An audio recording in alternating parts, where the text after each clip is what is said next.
ಗಂಗಾಧರ್ ದೇಶಪಾಂಡೆ ಮತ್ತು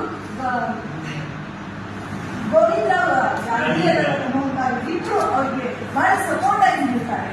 ನಂತರ ಅಧಿವೇಶನ ಏನೋ ರೆಡಿ ಆಗ್ತದೆ. ಇನ್ನು ಅಧಿವೇಶನ ರೆಡಿ ಆಗಿಲ್ಲ ಅಂತ ಭಾರತದ ದೇಶದ ಒಬ್ಬ ಮೇರು ಪರ್ವತವನ್ನು ನಾವು ಬೆಳಗಾವಿ ತಗೊಂಡು ಬರಾಗತ್ತಿಲ್ಲ ಅಂತಂದಾಗ ಅವರು ವ್ಯವಸ್ಥೆ ಮಾಡಲೇಬೇಕಲ್ಲ. ಹಾಗಾಗಿ ಏನ್ ಮಾಡ್ತಾರೆ ಅಂತಂದ್ರೆ ಅವರು ಅಧಿವೇಶನ ಸಂದರ್ಭದಲ್ಲಿ ಒಂದು ಭೂಮಿಯನ್ನು ಕೊಡ್ತಾರೆ. ಆ ಭೂಮಿಯನ್ನ ತೊಳೆದು ಅದನ್ನು ನೀರು ಕುಡಿದು ಏನ್ ಮಾಡ್ತಾರಲ್ಲ ಅಧಿವೇಶನ ಕೊಡ್ತಾರೆ. ಇವತ್ತು ಆ ಭೂಮಿಯನ್ನ ಅಧಿವೇಶನ ಸಂದರ್ಭದಲ್ಲಿ ಹೇಗೆ ನೋಡಿ 100 ವರ್ಷ ಆಯ್ತು. ಆ ಭೂಮಿ ಕೂಡ ಇವತ್ತು ಕೂಡ ಪ್ರಸ್ತುತ ಆ ಭೂಮಿ ಅದು ಅದಕ್ಕೂ 100 ವರ್ಷ ಆಯ್ತು ಅಂತ